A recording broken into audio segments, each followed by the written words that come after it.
Chapter 10. The First Night and Day.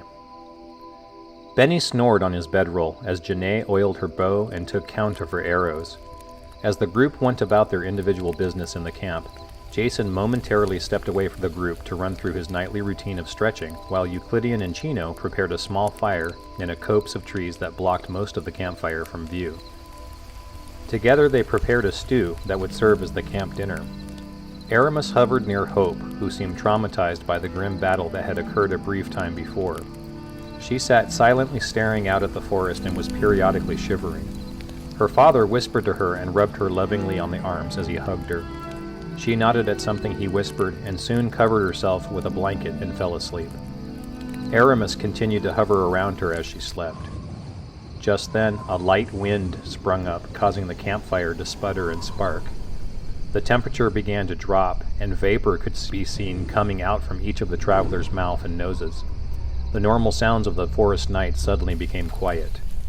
A low, vibrating hum could be heard in the trees around the group, and Euclidean and Chino both jumped up from their activity and pulled out their swords. A whispering wind was heard moving through the trees as Euclidean and Chino scanned the dark forest that surrounded the camp. Erimus stood rigidly near his daughter and quietly picked up one of the daggers the group had taken from the bandits to stand guard near his daughter. Janae's hair was standing up on the back of her neck, and she notched an arrow to her bow and began quietly looking around as Benny continued to sleep beside her.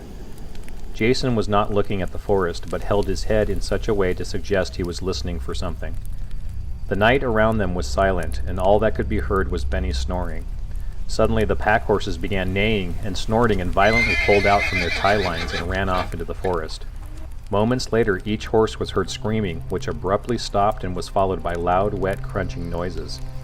An ominous presence could be felt closing in around the campsite, when suddenly Jacen stepped to the edge of the trees and barked out a series of dark and guttural-sounding words in an unknown language. There was a strange popping noise as he spoke, followed by a curious lessening of the charged atmosphere. Soon after, the tension was broken, and the temperature and night sounds of the forest returned to normal as the small wind drifted away. Jacen did not look at anyone and continued to scan the forest and stand away from the group. Euclidean and Chino shared a look between them and slowly slid their swords away. Erimus returned the borrowed dagger and covered his daughter with another blanket, while Janae stared at Jacen with a look of curiosity etched onto her brow. Just then, Benny broke wind in a loud way, then turned over in his sleep and belched. Euclidean chuckled and shook his head as Chino grinned, and they both returned to their preparations of the stew. From his vantage, Jacen watched the red-colored outlines of the invisible demonic creatures creep away into the forest with his command to guard the group from others of their kind being obeyed. Such was one of the many tricks Vel had taught him in their time together. He unconsciously scratched at the diamond shape under his eye, which continued its small but continual burning sensation. With each member taking a turn to guard the camp, the group did not encounter any more frights for the rest of the night, and everyone awoke prepared to move on. After a short breakfast, the travelers headed in a southerly direction through the forest and off the main path, with Euclidean and Chino leading the way on foot while guiding the remaining mule, which pulled the wagon with supplies. The group soon came to the remains of the two horses that had broken away in the night. Each horse had been shredded with gigantic claw marks etched into their flesh, but no other prints were seen around the carcasses. "What in good harvest could have caused this?" asked Erimus as he looked at the dead horses. Euclidean and Chino looked around but did not see any apparent danger. Eventually, the group salvaged what they could from the dead animals and pressed on into the surrounding forest. Although it was morning, the sun was blocked from view due to the many gigantic trees that surrounded the group. The travelers walked in a pale darkness, following the directional sense of Euclidean and his manservant. Jacen seemed somewhat withdrawn, and would politely respond to everyone, but kept quiet and to himself, and was often seen staring up at the canopy of trees covering the walking group while rubbing at the birthmark on his face. He walked alongside the wagon of supplies that also carried Erimus, Hope, and Benny. Janae walked on the other side of the wagon, away from Jacen to give him the quiet space he seemed to want. She silently replayed the battle from the previous night in her mind, and was dealing with the new emotions that came from killing the men who had attacked them. The group moved on through the forest, and the sounds of the forest surrounded them from the various forms of wildlife. The wheels of the wagon creaked and groaned as it was pulled across the forest floor. Euclidean and Chino had both pulled out their short swords to hack at the branches that barred the way. Together they created openings large enough to accommodate the mule-driven wagon. The forest became quieter as they made their way deeper in. Janae was looking around their dark path and noticed wisps of gauzy material that moved lightly in the wind, hanging from the tree branches above their heads. Just then, Euclidean and Chino hacked a tree branch away and were suddenly swinging their swords frantically at some dark shape in front of them while crying out in loud voices. Janae notched an arrow and took aim with her bow, but could not see what to aim at in the darkened atmosphere. Pulling out his staff, Jacen ran forward and began a series of attacks at the obscured beast the two men were fighting against. His staff vibrated in its usual fashion as he struck out at the hidden creature. A mutant forest spider the size of a bear came into full view and was trying to bite the men as they swung their weapons at its enormous mouth and legs. The creature moved in a spindly way, and as Jacen ran up to assist, several smaller spiders, each the size of a household cat, began swarming toward him from the direction of the forest spider. Using his staff, Jacen began batting the youngling spiders away from him when one of the creatures jumped up and landed on his back. The creature bit into Jacen's shoulder, causing him to cry out and rip it away from his body. He threw the creature roughly on the ground where it landed on its back and began wildly moving its legs around, trying to right itself.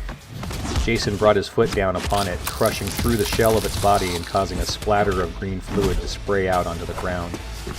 As Euclidean and Chino dealt with the gigantic spider, an arrow fired by Janae suddenly appeared in its head, quickly followed by another. The creature staggered, allowing an opening for Euclidean and Chino to cut off several of its legs. The creature fell to the ground in a twitching manner, and Euclidean and Chino were finally able to stab it in the belly and head enough times to kill it. Foul-smelling internal fluids began to weep out of the wounds of the creature. Jacen continued to battle the remaining young spider creatures, spinning his vibrating staff from side to side and smacking into the creatures with an electrical sound of impact. While he fought, his shoulder began swelling with a gigantic purple blotch where the young spider had bit him. His movements became sluggish and slow, and soon he was surrounded by several more of the young spider creatures. Just then, Euclidean and Chino ran up and began hacking the young spiders away from Jacen. Another swarm of the small spiders was moving toward the group when Euclidean shouted for everyone to grab what they could from the wagon and run back the way that they had come. Janae, Erimus, and Hope each grabbed a pack from the wagon and began running back along the path they had made, with Benny following closely. Euclidean and Chino quickly sheathed their short swords and grabbed a sluggish Jacen under each arm and dragged him away as approximately 30 of the small spider creatures swarmed over the wagon and began clawing at the remaining contents. The pack mule screamed in fright as several of the spiderlings swarmed over it, biting deep into the poor creature's flesh. The group of travelers were able to escape the strange creatures without further incident, and soon the running members gathered together at a familiar bend in the path they had encountered earlier in the day. Everyone sat down to catch their breath. Euclidean and Chino were both breathing heavily as they placed Jacen down on the ground and looked at his shoulder. Jacen moaned, and spittle began falling from his mouth as the venom began to flow through his blood. 2 large indentations could be seen on his purple-colored shoulder where the spider had bit him, and a foul-smelling, gray liquid was leaking from the 2 penetrations. Euclidean looked grim as he stood up. "We'll have to take his arm to prevent the spread of the poison. Chino, prepare a tourniquet," he said, and pulled out his short sword to measure it against a section of Jacen's arm. Janae jumped up and covered Jacen's body with her own as she yelled, "Absolutely not! Surely there must be something else we can try." Euclidean turned toward her and said, "What do you have in mind?" Erimus spoke up just then and said, "If we can find some nettle moss, I can create a poultice that should help pull out the poison." The group quickly looked around the forest ground, and finally, Hope was able to find the type of plant life her father had described. Erimus carefully squished the plant into a pulp and added water and salt from the group's remaining supplies. He smeared the unguent onto Jacen's wound, which immediately began to weep a foul-smelling fluid that dripped down the man's arm. Jacen moaned and opened his eyes to see a double-vision image of Janae standing in front of him. He croaked out a request for water, which Janae brought to him and held his head while he drank. As his vision began to clear, Jacen shakily rose to his feet, and the energized group took stock of what to do next. Euclidean cursed loudly as he realized they had left the chest of loot back on the wagon. Pulling out a small map, he finally decided on a route that would continue leading them toward their destination, but would circumvent the strange spider creatures they had encountered. As Euclidean was speaking, Jacen frantically began looking through the remaining supplies. He asked the group, "Did anyone see my staff or my pack?" The rest of the group looked around, and Chino said, "It must have dropped when we pulled you away from those spider creatures." Jacen said to the group, "I'll be right back," and began running in an unbalanced way in the direction of the spider creatures. "Jacen!" called Janae, but he was soon out of sight of the group. Euclidean cursed under his breath, then said to Chino, "I'll go get him. This is going to take forever at this rate." Leaving Chino with Erimus, Hope, Janae, and Benny at the bend in the road, Euclidean ran off after Jacen. He soon came upon the fighter, who was standing several feet away from the wagon. The wagon was now completely covered with the young spider creatures, and was just a writhing mass of their strange bodies. Euclidean was about to call out to Jacen when the young man lifted his arms outward and began speaking in the same language he had used the previous night. Suddenly, a freezing wind began blowing, and Jacen pointed both his hands at the wagon covered with the spider creatures. Euclidean began to shiver in the cold temperature, as one by one the spider creatures began rapidly jumping away from the wagon and moving away from the wind until the wagon was completely uncovered. Jacen dropped his hands to his side and bent over.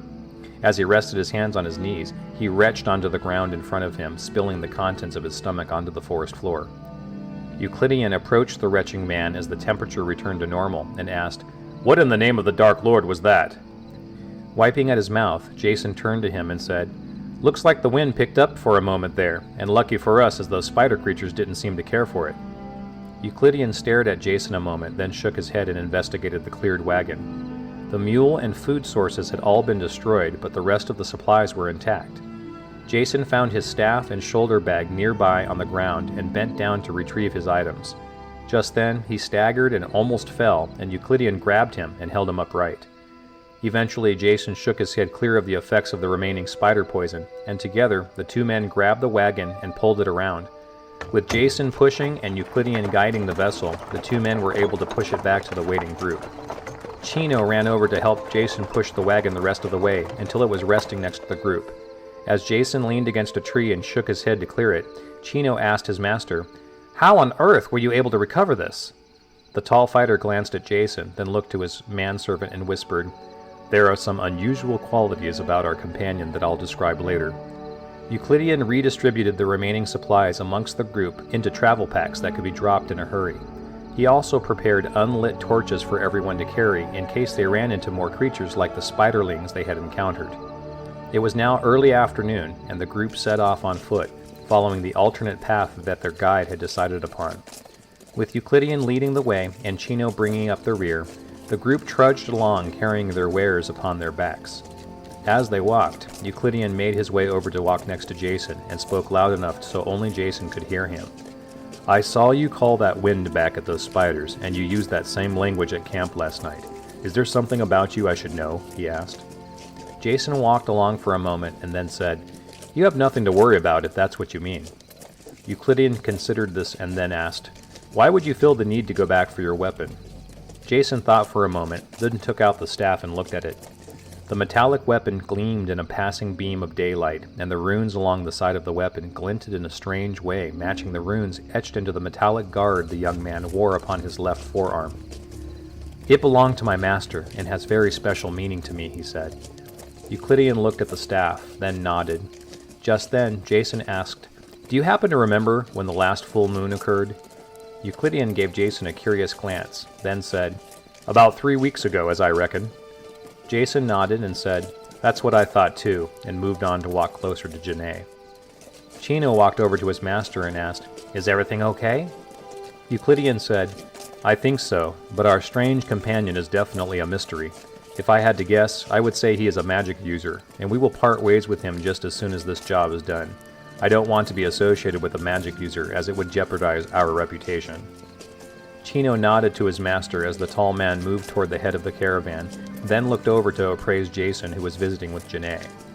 After a time of walking, Euclidean called out to the group that they would pause for a brief time to take sustenance. He, Chino, and Janae were able to hunt down several rabbits that were expertly skinned. A small time later, the rabbit meat was cooking over a small campfire that had been prepared. Soon, everyone was hungrily eating the meat, with juices running down onto their fingers.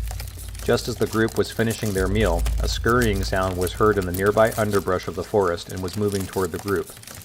"Good harvest! Now what?" exclaimed Erimus. Euclidean and Chino both drew their weapons when suddenly several large, badger-like creatures erupted from the underbrush and began screeching at the group. There were approximately 6 or 7 of the large rodent creatures, each one the size of a large canine with wickedly sharp teeth and claws. The creatures moved toward the remains of the rabbits while simultaneously screeching at the members of the group. Just then, a fierce growling could be heard in the underbrush, and a large forest cat the size of 2 full-grown men jumped into view and began circling the rodent creatures, which had gathered together and began screeching at the cat. Euclidean and Chino backed away from the large and menacing cat, and Jacen used the arrival of the cat to pull out his staff and to light his torch from the small campfire. The whispers within his mind began speaking words in their dark language, and the violent energy that was created by the screeching creatures seemed to become louder. The urgings of the demonic spirits were causing the forest animals to begin clawing at each other, and Jacen tried to command the spirits to silence, but it was too late. Just then, a second large forest cat jumped into view and began a low growling in the back of its throat. The original forest cat hissed at the new arrival, and the 2 cats began slowly circling each other while growling and hissing, each intent on claiming the right to attack the rodents and humans. The demonic urgings became frantic as the rodents continued their screeching. After a moment, the creatures had gathered together and began to bellow an awful noise as they faced off with the 2 circling cats. As Janae notched an arrow to her bow and took aim at the growing group of creatures, Jacen quickly lit Erimus and Hope's torches. Quickly gathering up their supplies, the group slowly moved away from the circling cat and rodent creatures. Once the creatures were out of view, a fierce snarling and screeching sound was heard as the cat creatures finally attacked each other and the other animals. The sound was brutal, and the group moved away from the sounds of feral fighting as quickly as they could. As the group moved deeper into the forest, the sounds of the fighting animals soon fell behind them, and the group warily continued, being led by Euclidean. After a time, they all arrived at a small clearing, and Euclidean paused their flight to consider a small map that he had pulled out. He spoke in quiet and measured tones with Chino about their direction while gesturing at the map. Hope was silently crying to herself and speaking with Erimus, who tried his best to console her.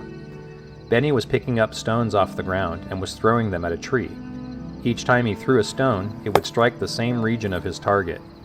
Janae noticed Benny throwing the stones and walked over to him. In a warm and congratulatory tone, she said, "Benny, I had no idea you had such a great aim." Benny smiled and threw another stone at the tree, which struck the same region with a quiet thump. Janae had an idea, and using materials from her bag of supplies, she quickly prepared a small sack that she filled with 12 of the small fist-sized stones Benny was throwing. She showed the bag to Benny and asked him, "Do you think you could hit one of those creatures we saw with your stones, Benny?" The short boy said, "I think so, Auntie, but I don't want to hurt anything." Janae hugged the gentle boy to her and said, "But what if they were trying to hurt me?" Betty thought to himself for a moment, then took on a sad look onto his face and said, "Okay, if one of the animals or bad men tries to hurt you, I will throw a rock at them." His eyes filled with tears as he spoke. Janae saw the tears and hugged him to her. "Thank you, Benny," she said to him. Hope was watching the encounter and broke away from her father to walk over to Janae. Wiping her eyes, she approached Janae. "I want to help too. Can you teach me to shoot a bow like you do?" asked the young girl. Janae looked at the girl, then over to her father, who reluctantly nodded to Janae. "I can teach you," Janae told the young girl, and taking one of the spare bows and several arrows, she began reviewing how to shoot the bow with Hope. Jacen watched the scene and would periodically look toward the sky, but did not say anything to anyone. Erimus came to stand next to Jacen and watched his daughter trying to shoot arrows under Janae's guidance. He said, "I would never have thought to see that, my daughter shooting a bow." After a moment, he turned to Jacen and said, "Thank you for your help to find my wife." Jacen turned toward Erimus and said, "Thank you for helping me keep my arm," then moved quietly away to stand at the edge of a screen of trees, where he would periodically scratch at the diamond-shaped birthmark under his eye. Euclidean and Chino called the group together and discussed their next plan. The large fighter said, "We should arrive to one of the hideouts by this evening." He turned to address Erimus. "After we scout the location, we will set up our plan to infiltrate the camp and see if your wife is there, or see if any information can be found about her whereabouts. Erimus nodded, and the group prepared themselves for the next part of the journey.